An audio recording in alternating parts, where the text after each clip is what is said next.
Bien, bonjour à tous et bienvenue à nos participants qui nous rejoignent du Narbonnais pour explorer ensemble les traces d'une grande chercheure biologiste, Lucie Randouin.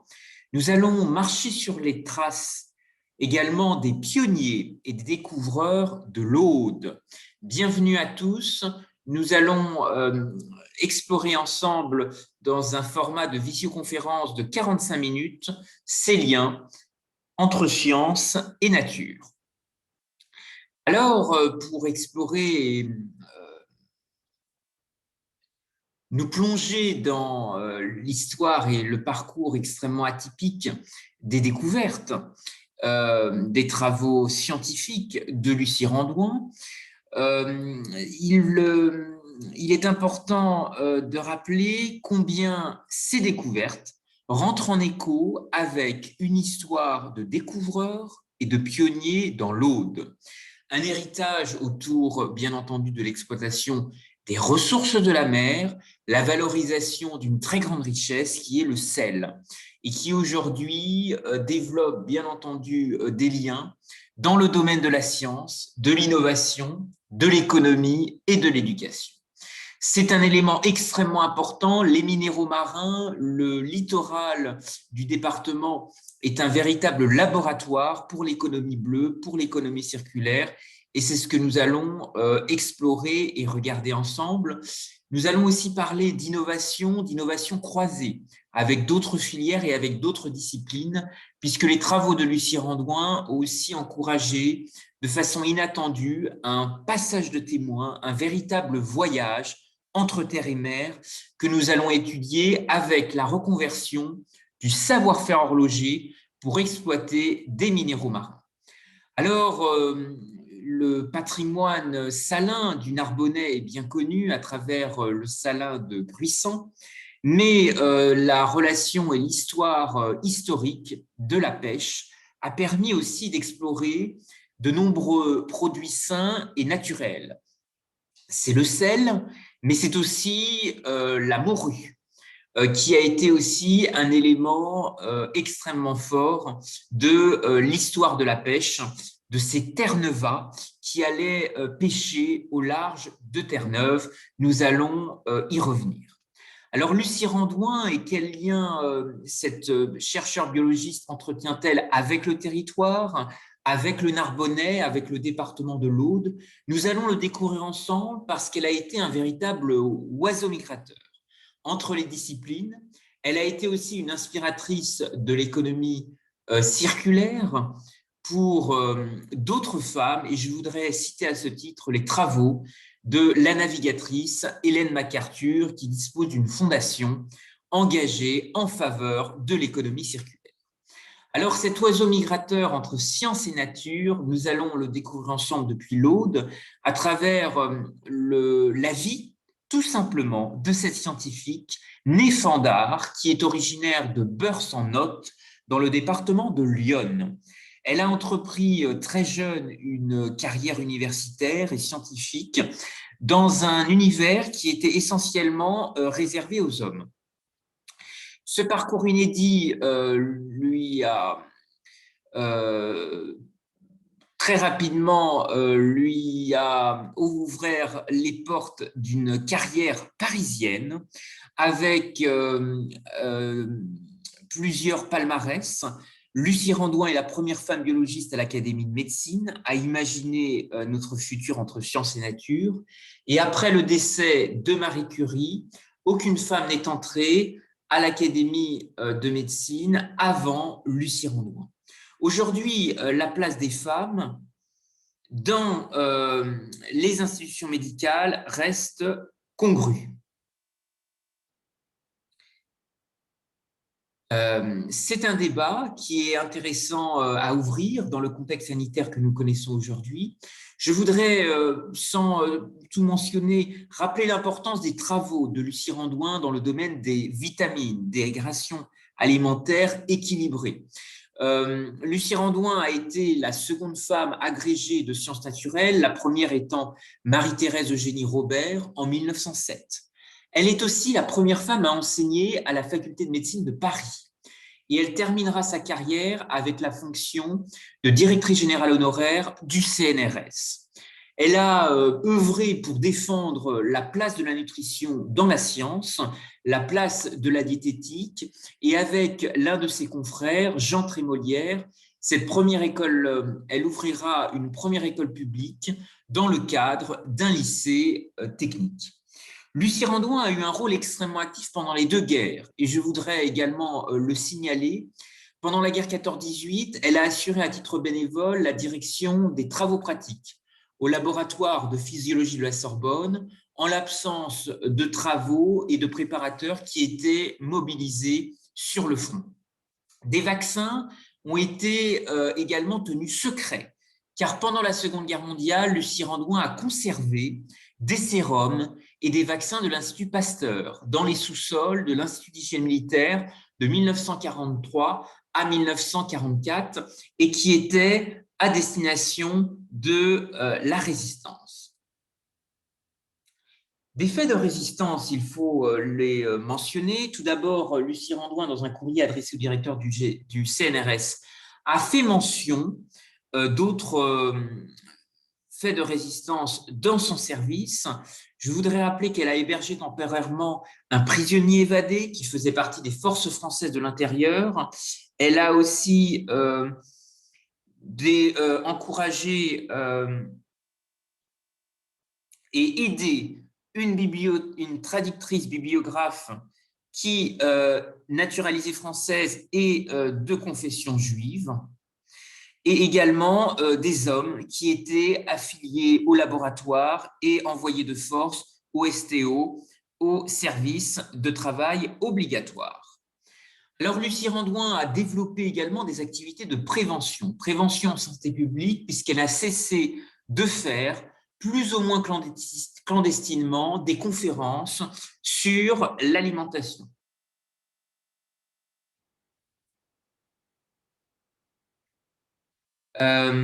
Lucie Randouin a aussi développé des conférences, des publications vers le grand public. Ces publications sont comptabilisées de 1910 à 1957. On observe près de 500 publications. 500 publications, c'est énorme. Lucie Randouin a été aussi présente dans le domaine des médias.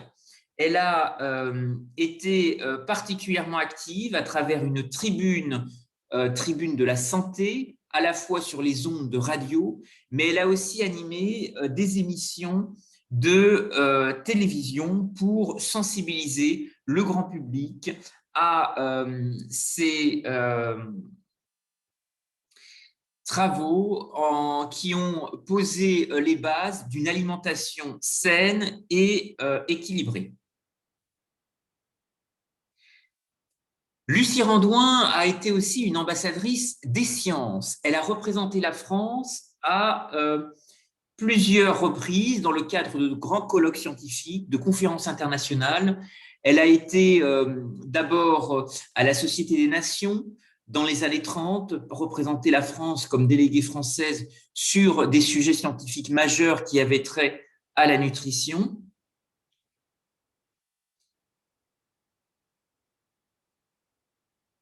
Elle a aussi participé à des congrès scientifiques.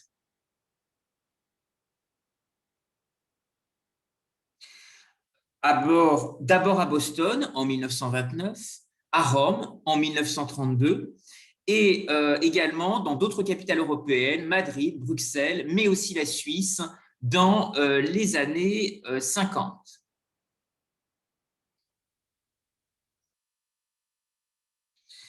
Alors, explorons ensemble plus précisément comment Lucie Randouin a été une défenseuse de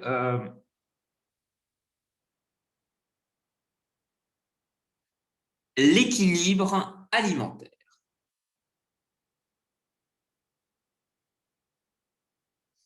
Elle a d'abord défendu le rôle thérapeutique des nations.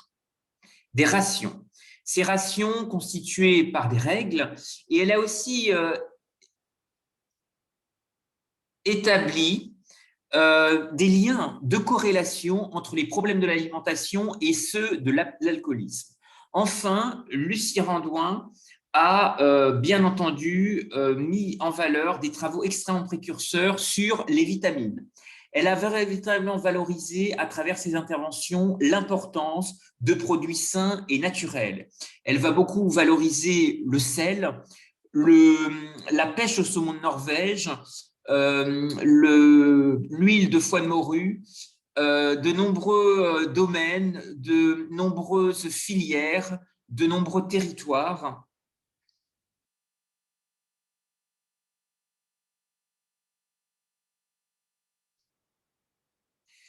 D'où l'importance de décloisonner l'innovation et de fonctionner en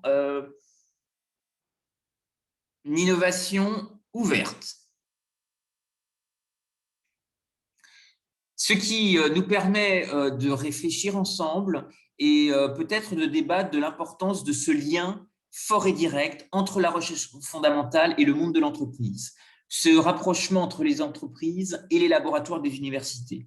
Et cet esprit d'entreprise en université est fondamental puisqu'aujourd'hui, la grande bascule de la pharmacie, de la recherche chimique vers la biotechnologie révèle, signale que l'essentiel des nouveaux médicaments est tout ou partie issu de travaux académiques.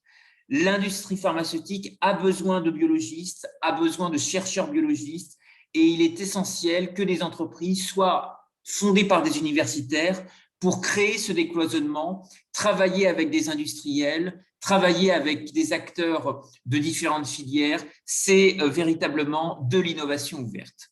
Alors, nous allons explorer ensemble comment les travaux de Lucie Randouin se sont aventurés sur la mer. Et on fait appel à un savoir horloger remarquable pour exploiter des minéraux marins et en particulier le calcium. Ces connaissances vont être développées dans une bijouterie-horlogerie qui a été fondée par mon arrière-grand-père qui était bijoutier horloger dans la baie du Mont-Saint-Michel. L'emplacement historique de cette bijouterie horlogerie était situé dans la grande rue des Stuarts. Cette bijouterie horlogerie a très tôt développé une passion pour l'innovation. Et je vous ai résumé la formule à travers l'esprit de cette slide. L'horlogerie a besoin d'OPA. Oser, préparer et anticiper l'avenir. Alors, dans cette bijouterie horlogerie, il y avait une marque de montre qui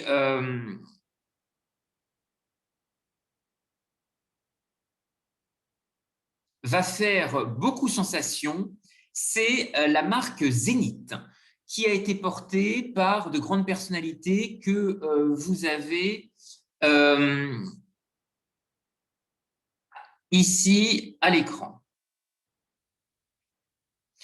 Alors, attardons-nous un peu sur ces personnalités, sur leur relation avec le savoir-faire horloger. D'abord, Gandhi. Gandhi a utilisé une montre de poche Zénith qui était devenue l'une de ses rares possessions matérielles. Alors elle signalait d'abord ses heures de prière grâce à une fonction d'alarme, et elle aurait été volée lors d'un voyage en train en Inde. Mais le voleur, rempli de culpabilité, lui aurait rendu 6 mois plus tard. Cette anecdote a été partagée par Gandhi dans son journal. Vous avez aussi des pionniers de l'aviation qui ont été des férus de montres Zénith. Ici, vous avez une lettre écrite par Louis Blériot. Louis Blériot qui était très attaché à cette marque et qui rappelle qu'il est extrêmement satisfait à la fois parce qu'elle lui offre un garde-temps extrêmement précieux et précis malgré les conditions extrêmes de l'aviation. Alors, ce sujet est en plein dans l'actualité aujourd'hui puisque les savoir-faire en mécanique horlogère sont inscrits à l'UNESCO.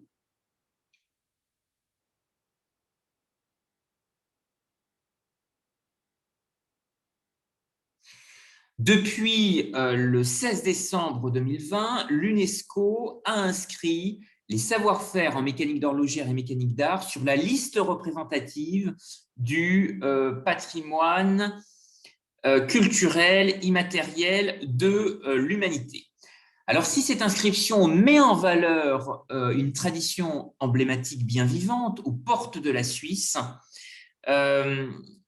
c'est aussi le savoir-faire horloger s'est aventuré sur les côtes bretonnes, mais aussi les côtes de la Méditerranée. Et nous allons le découvrir dans le cadre du développement des industries probiomères qui ont exploité des minéraux marins et des coquillages à l'immense richesse. Alors, l'inscription à l'UNESCO a été une candidature portée par la France en collaboration avec la Suisse est considéré comme exemplaire pour sa mise en évidence de l'importance du patrimoine culturel immatériel dans un espace transfrontalier. L'horlogerie a beaucoup voyagé et nous allons voir comment, dans cet espace frontière, elle a aussi côtoyé d'autres disciplines, comment l'horlogerie a voyagé d'une région et d'un pays à l'autre. D'abord, il y a aussi des liens qui ont existé avec la géologie. Et je voudrais rappeler le rôle du quartz qui a été fortement développé par une marque japonaise en Extrême-Orient. Au Japon, c'est la marque Seiko qui a été la première à développer, commercialiser la montre à quartz. Aujourd'hui, ce quartz qui fait partie de la géologie des éléments est inspirant pour de nouvelles signatures architecturales, pour imaginer des villes de demain. Ici, vous avez l'exemple du quartier d'une gare, le quartier de la gare de Rennes, qui véritablement se projette avec cette mise en valeur du quartz qui permet symboliquement de récupérer sa propre lumière et d'être soi. Alors revenons un peu sur l'histoire de cette marque Zénith dont je vous parlais. Elle a été pionnière parce que initiée en territoire suisse par un inventeur qui décide de bâtir et d'imaginer de vastes espaces lumineux dédiés à l'horlogerie où le travail est contrôlé de bout en bout et industrialisé en s'inspirant de techniques nord-américaines. Et la réunion de l'ensemble des métiers horlogers sous un seul et même toit est une innovation qui fait considérablement progresser la technique de production en réduisant les erreurs et les malfaçons. Alors, les industries probiomères vont naître dans la baie du Mont-Saint-Michel, mais très rapidement, l'innovation va circuler en réseau. D'abord sur l'arc atlantique, également se développer à travers un arc transmanche en relation avec les îles anglo-normandes, mais aussi s'ouvrir sur le sud-ouest grâce au patrimoine salin, grâce aux richesses du sel, grâce aux travaux menés en Méditerranée sur l'économie bleue. Et on peut considérer que la baie du Mont-Saint-Michel a été un pôle d'innovation, pas seulement pour des pèlerins, mais aussi pour des découvreurs, des pionniers. Et nous allons le découvrir ensemble dans le domaine de l'économie circulaire. Théophile Lognonnet, mon arrière-grand-père, a voulu valoriser et reconvertir un savoir-faire horloger pour mieux nourrir la terre et exploiter des minéraux marins à l'immense richesse. Il va réaliser que le calcium de coquille d'œuf peut être remboursé par le calcium de minéraux marins, présent dans la baie du Mont-Saint-Michel, mais aussi présent dans d'autres écosystèmes et dans d'autres estuaires. Le pourtour méditerranéen est également un territoire extrêmement riche à travers les recherches qui existent dans le domaine des algues et des biotechnologies marines. Il va développer un complément alimentaire naturel qui va justement permettre de renforcer le calcium de coquille d'œuf.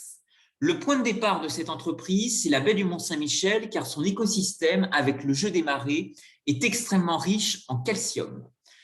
Il va donner naissance à une marque, les industries probiomères, et progressivement reconvertir ses connaissances, son savoir-faire horloger, à toutes les adaptations des ressources de la mer, dans l'agriculture, dans l'industrie et dans l'alimentation minérale des animaux.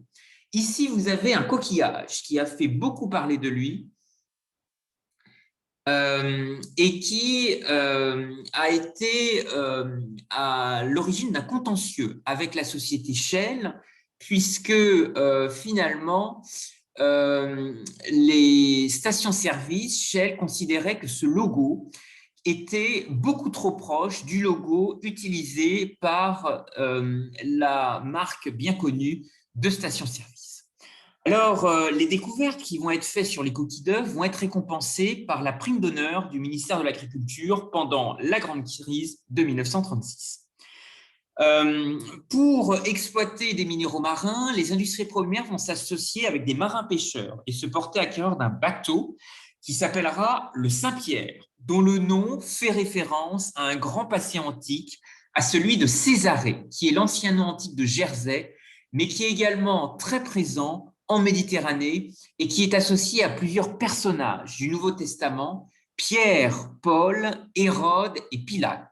Et le nom Césarée pour désigner Jersey a été maintenu jusqu'à ce que l'Empire romain se christianise et devienne Endium, forme latinisée désignant la très grande île. Jersey se trouvant être la plus grande des îles mentionnées dans l'itinéraire d'Antonin entre Aurigny et Ouessant.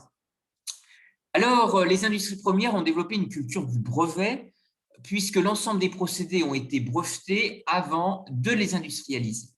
Il y a eu par la suite un véritable développement international vers la Suisse, l'Allemagne, le Royaume-Uni et les États-Unis, avec la mise en place de partenariats totalement atypiques.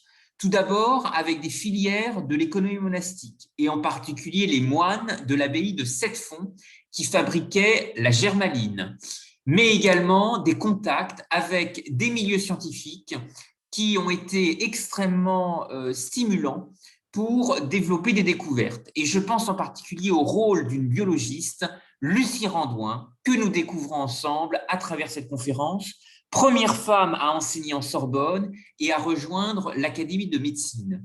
Elle a eu un travail exceptionnel pour valoriser également le gros sel sur l'arc atlantique, également la pêche à la morue, qui était aussi très importante, et elle a vraiment correspondu à une époque où les changements dans le monde agricole d'après-guerre poussaient à se regrouper, à être innovants, à développer des dynamiques collaboratives en termes d'économie circulaire, encourager le syndicalisme agricole, partager les connaissances entre terre et mer.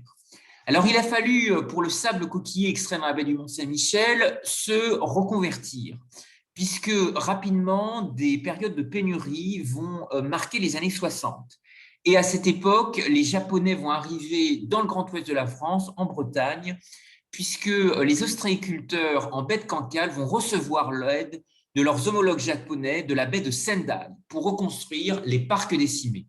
La même année, Rennes se jumelait avec la ville de Sendai au Japon. Alors, nous allons étudier ensemble comment la COP26 et de grandes réunions multilatérales, de grands forums internationaux renouvellent l'importance des matériaux biosourcés. Des importateurs ont très vite développé, suite aux pénuries, notamment dans la baie du Mont-Saint-Michel par rapport aux huîtres et aux coquillages marins, et en particulier au sable coquillé, vont importer de la farine de manioc, je précise, qui est aussi très utilisée en Afrique et dans l'océan Indien. Et aujourd'hui, une technologie indonésienne permet de transformer le manioc en sac et en sachet biologique. C'est une innovation qui a été présentée à la COP23. Et ce procédé indonésien intéresse les Africains, mais aussi l'ensemble des continents et des océans, puisque c'est un sujet de gouvernance mondiale où des grandes entreprises s'impliquent aussi sur le sujet. C'est notamment L'Oréal et la chaîne kenyane de supermarchés qui s'appelle Ushumi. Alors, l'océan, la mer a été une source de créativité exceptionnelle pour croiser des filières et innover pour demain. Je voudrais rappeler le rôle très important des îles qui ont été des laboratoires d'innovation. Et je pense que l'Aude pourrait beaucoup mieux mettre en valeur l'histoire extrêmement riche, cette relation entre terre et mer qui est extrêmement puissante avec le sel. Victor Hugo, qui est un très grand écrivain, a été en exil sur une île et il a créé une œuvre remarquable qui est peut-être un chemin inspirant pour valoriser C'est la richesse de cette économie bleue. Cette œuvre s'appelle Les Travailleurs de la mer, dans lequel il imagine la figure d'un roi au crinier de l'océan qui aurait trouvé le bonheur dans ses États et qui refuse le droit à l'or et à l'argent sans son autorisation, et la seule monnaie ayant cours est le coquillage dont la mer est l'inépuisable coffre-fort. Alors, quid de l'héritage de Lucie Randouin aujourd'hui? Un prix Lucie Randouin est attribué chaque année au cours des Journées nationales de diététique et de nutrition, et cette conférence est l'occasion de lancer un appel pour imaginer ensemble un timbre à son effigie. Il y a un véritable dialogue à inventer, à réinventer depuis l'Aude, pour valoriser comment, dans le Narbonnais, des pépites, des trésors entre terre et mer mériteraient d'être encouragés par des biologistes, par des scientifiques. C'est l'esprit de ce timbre qui vise vraiment à encourager une démarche de valorisation et à mettre en valeur l'histoire de pionniers et de découvreurs depuis le Narbonnais. Je voudrais également préciser des initiatives remarquables qui sont mises en place. C'est en particulier le développement d'une initiative qui s'appelle l'Industrie Magnifique, qui est un formidable débouché mis en place par la ville de Strasbourg, qui vise à faire renaître des vieux métiers, à se réapproprier l'espace public, à donner à des industries, à des designers, à des inventeurs une place de choix pour mettre en avant l'innovation et faire grandir la créativité ensemble. C'est le directeur général monde de Cronenbourg qui est à l'initiative de l'Industrie Magnifique à Strasbourg, et peut-être que sur le littoral, il serait aussi possible d'imaginer en Occitanie de nouvelles dynamiques collaboratives qui valorisent ces vieux métiers entre terre et mer. Alors, je précise également sur l'arc atlantique d'autres initiatives mises en place, c'est notamment la glacière de Lorient qui se reconvertit et qui vise à devenir demain un tiers-lieu maritime. C'est une reconversion qui vise à transformer un château du XXIe siècle au cœur de la rade de Lorient et lui donner de nouveaux usages, tourner vers l'innovation pour accueillir de nouvelles activités qui permettent de défricher, d'ouvrir de nouvelles dynamique de recherche et de découverte. C'est pourquoi un appel est lancé solennellement en faveur de la conception d'un timbre à l'effigie de Lucie Randouin. Vous pouvez tous participer à cet appel. Je suis à votre disposition pour vous apporter des éléments d'archives concernant le parcours de Lucie Randouin. Mon arrière-grand-père a développé des relations épistolaires avec elle. Sachez qu'un dossier a été transmis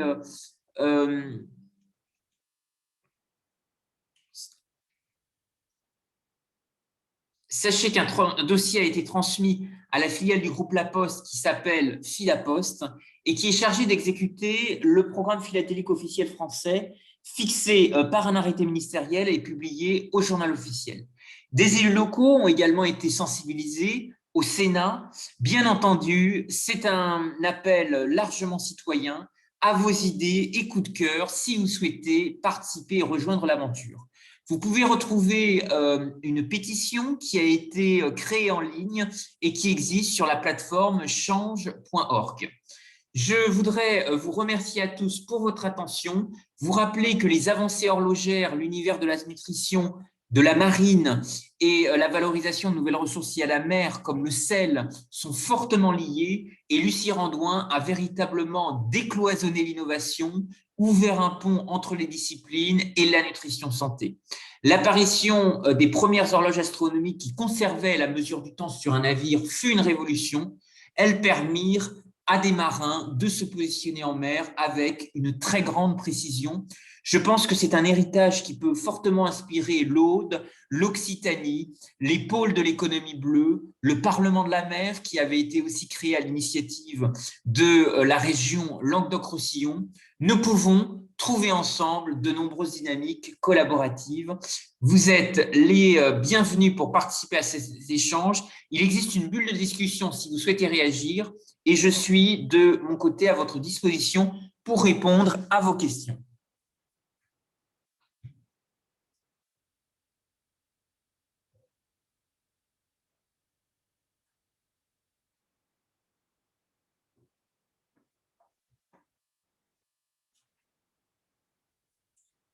Bien, n'hésitez pas à réagir à l'échelle peut-être du pourtour méditerranéen. Parler de ces richesses de la mer est un élément aussi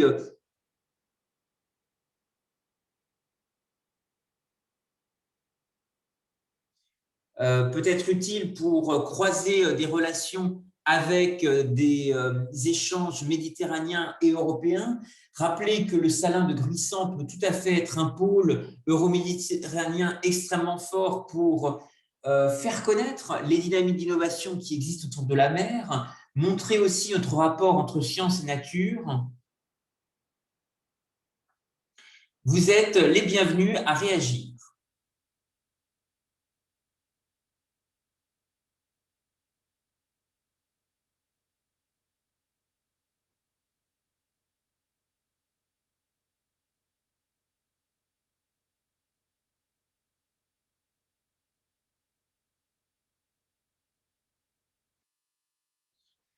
Bien, je vais répondre à l'ensemble des questions.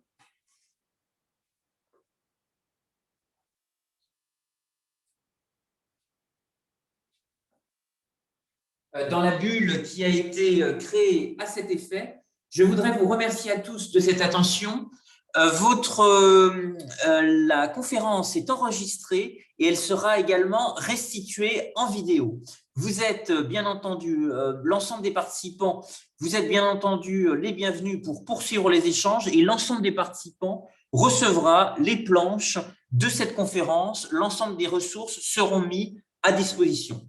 Je vous remercie pour votre attention et s'il n'y a pas d'autres questions, je vous souhaite une excellente journée. Je laisse la bulle de discussion active si vous souhaitez écrire des questions et réagir. Et je reste à votre entière disposition pour y répondre. L'ensemble des participants recevront, bien entendu, le support de présentation de cette conférence.